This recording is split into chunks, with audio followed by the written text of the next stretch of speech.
In this section, we're going to see a whole bunch of other results on trigonometric functions, and we're going to start again with sine and cosine and the unit circle. So you're probably getting used to this picture. So we've got an angle. This is cosine of theta. This is sine of theta.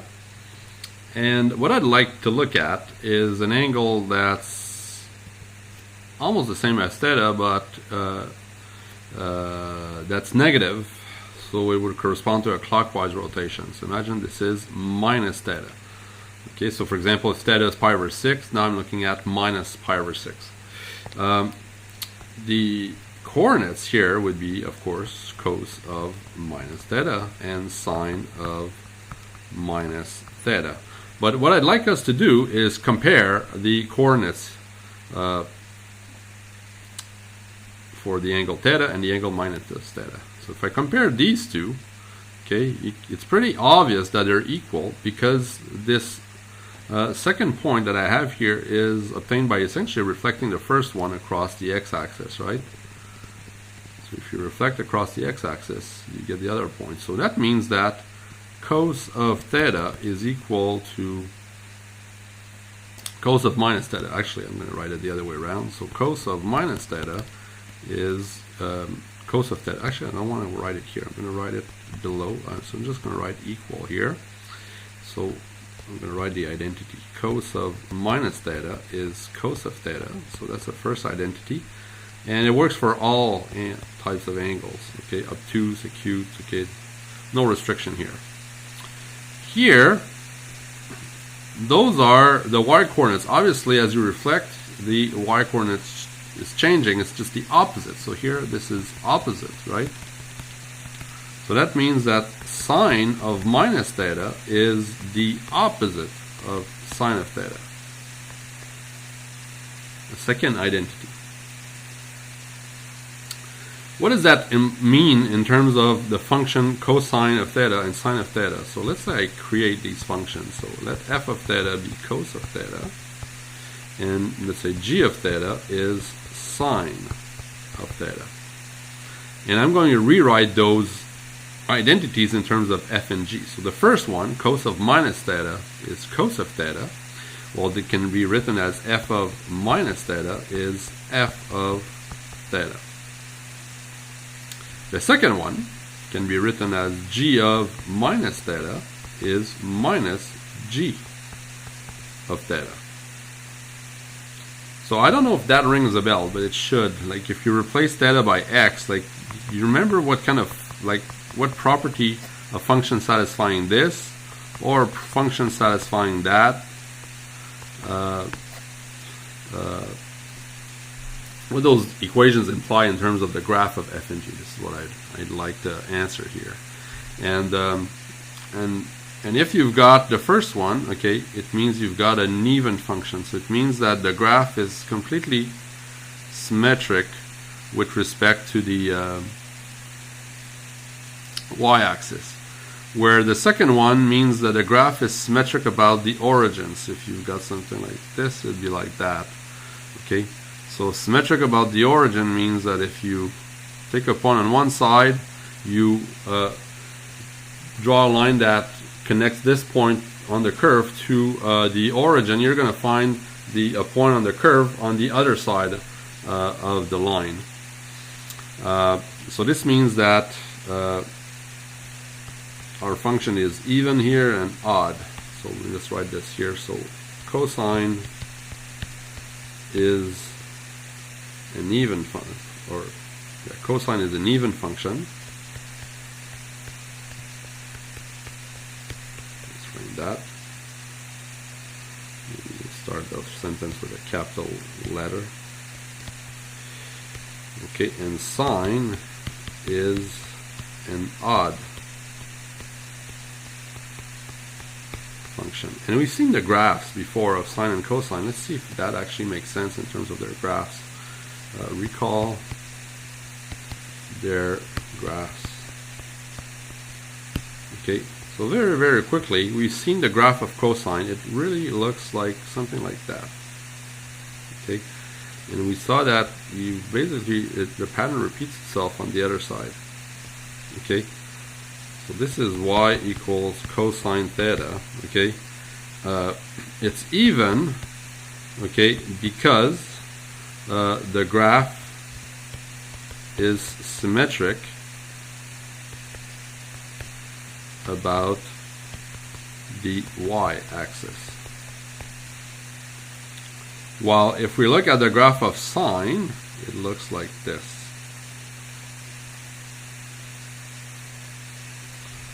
And we're going to see in greater detail why it, well, not necessarily why it oscillates, but why it's all curvy like this in chapter 8.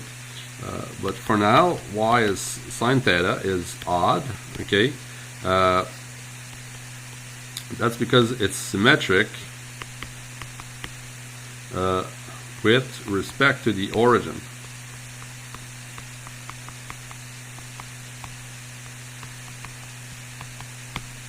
And essentially, what does that mean? If you take a point here and you draw a line that crosses the origin, you're going to find on the other side a point on the curve at the same, and these are the same lengths.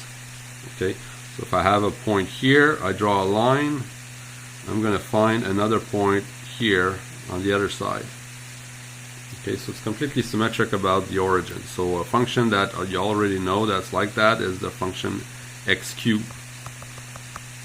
That's a function that's symmetric about the origin. And notice if you replace x by minus x and you cube it, you get minus x cubed. So you get minus f of x. Okay, so that's one thing. So of course now, if you're asked to find the cosine of a negative angle, it's very easy to convert it to the cosine of a positive angle. So now we know that cosine of theta is the same as cosine of minus theta, right? We could replace, like this is like, you can think of it as minus theta, we can replace this as cosine of theta. Okay, the cosines are the same. And if you ever forget, you just redraw that the unit circle, you draw a point, okay, this is theta, this is minus theta. Yeah, cosines are the same, the x coordinates are the same. And then the y coordinates are opposite, the sines are opposite. So you don't need to remember anything by heart. Just look at your circle and just make sense out of it. Cosine of 2 pi over 3, I guess with that I need to find a reference angle. So 2 pi over 3 is here. Okay, that's 2 pi over 3. So the reference angle is pi over 3.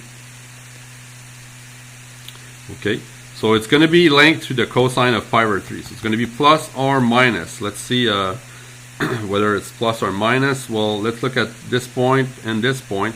Their x coordinates, which are the cosine, are opposite, so it's minus cosine.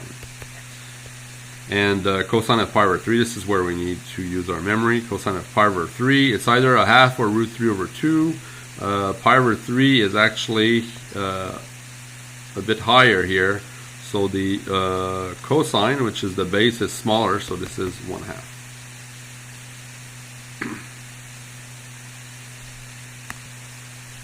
Now how about tangent? Is this tangent odd or even? Okay, now let's take a look. This we can do pretty easily because I'm going to look at tangent of minus theta now. Okay, but tangent is sine over cosine, so I'm going to use my previous identities. Sine of minus theta is minus sine of theta, and cosine of minus theta is cos of theta, and that's basically minus tangent. So we can see that tangent of minus theta is tan of theta. So does that make tan even or odd? Yes, it's odd. So tangent is odd. Okay. All right.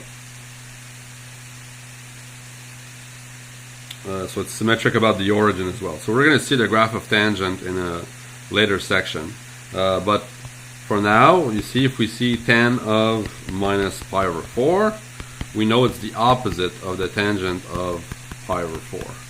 So this is how we can easily switch from a negative to a positive angle.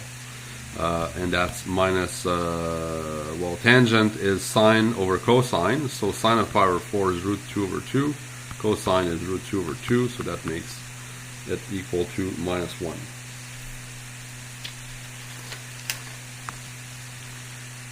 Now let's find, actually try to do this on your own, secant of minus 13 pi over 3. And maybe to start you up, recall that secant of theta is related to cosine, and cosecant, like if you ever need it also, is related to sine.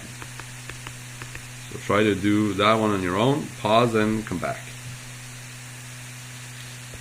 So this is 1 over cosine of minus 13 pi over 3, and we can easily switch to a positive angle, knowing that the cosine of minus theta is cosine of theta.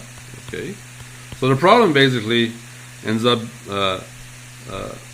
being finding the cosine of 13 pi over 3. Okay, so maybe let's do that on the side now. Cos of 13 pi over 3. Let's find a coterminal angle between 0 and 2 pi. So we're going to remove rotations, right? So full rotation. So as if we remove 6 pi over 3, we're back to where we were before, because that's a full rotation. That's 2 pi. So how many 6 pi's over 3 can we remove? We can remove 2 times 6 pi. So this is right. This is 2 times 6 pi over 3, and the remainder would be pi over 3. So this is going to be cos of pi over 3, right? Okay, once we remove those 2 full rotations, and cos of pi over 3, let's trig circle, it's here. Cos is this, it's the smallest of the 2 sides, so that's a half. So if we go back here, this is going to be 1 over 1/2, which is 2. This is our final answer. Now try to do, again, on your own, 10 of 31 pi over 6. Pause and come back. So 31 pi over 6. Okay, so let's first start by finding a coterminal angle between 0 and 2 pi.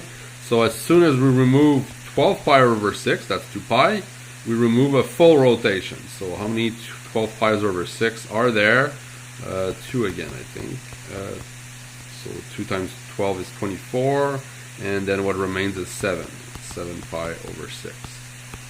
So this is going to be the same as tangent of 7 pi over 6. Okay, 7 pi over 6, where is that? So 6 pi over 6 is a half a rotation, and then it's pi over 6 more. Okay, so that's the rotation we're looking at. The reference angle is just this part. Okay, so 1/2 rotation, that's 6 pi over 6, as in pi, and then we rotate by pi over 6 more. So that's going to be our reference angle, pi over 6, because it's the angle between this ray and the x-axis. So pi over 6, so 30 degrees. Okay, that's our reference angle. So the tangent here is going to be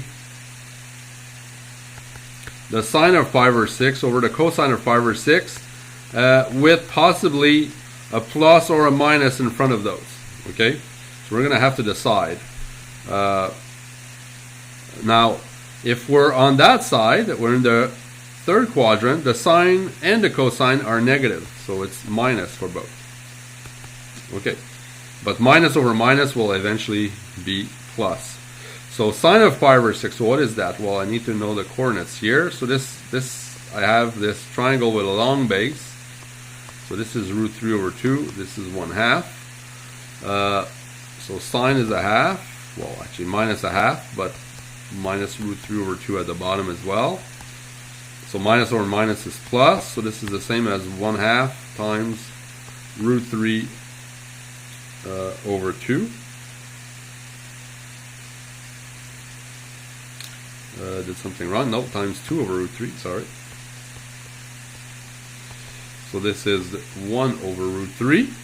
which could be our answer, but technically not technically, but in textbooks they'll rationalize the denominator usually. So the answer is likely to appear this way at the end of the book. And let's do a third one. You're going to find the cosecant of minus 225 degrees. Okay, again, try to do that one on your own. Pause and come back. So this is 1 over sine of minus 225. First of all, I can switch to a positive angle for sine by knowing that sine of minus theta is minus sine of theta. Okay, this is in degrees. It's important to put the little degree symbol, otherwise if we don't put anything, let's assume it's in radians. Now 225, I need to find a coterminal angle, but 225 is between 0 and 360, so that's okay. I don't need to find coterminal angle. Well, the coterminal angle is this exact same angle, 225. So I don't need to remove any rotations from it, full rotations. And then I need to find the reference angle for that. So 225 is definitely, it's larger than 180, right? And but it's not larger than 270. 270 is 3/2 sterns, right? So this would be 270. So it's actually between 270 and 180. So but I have to be careful. Yeah, it's positive. Okay. So 225 would be something like this. We're going to end up in quadrant number 3, okay, where cosine and sine are both negative. And what's the reference angle here? Reference angle is this angle. So by how much more are we turning after 180? Well, we just subtract, if we do 225 minus 180, that's going to be a reference angle. So that's 45. So we rotate by 45 degrees more. So our reference angle is 45. So this is going to be sine of 45. And then do I change the sign here? Okay, so over here, sine is negative. Okay, so it's so 45 would be here. So it's going to be the opposite, right? So there are two negative signs here. This one I keep, but inside, I don't know if I'm going to put a plus or a minus here. So I have to decide, and I just noticed that the sign of 45 is opposite to the sign of 225. So it's minus minus. So it ends up being plus here. Okay. Sine of 45 degrees, 45 is pi over 4. So this is where sine and cosine are equal. So they're equal when it's root 2 over 2.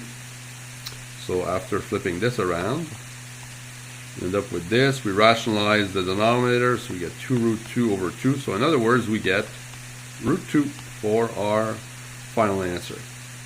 You can verify this with a calculator. I encourage you to do that, by the way. Like type cosec of cosec you have to type 1 over sine of minus 225.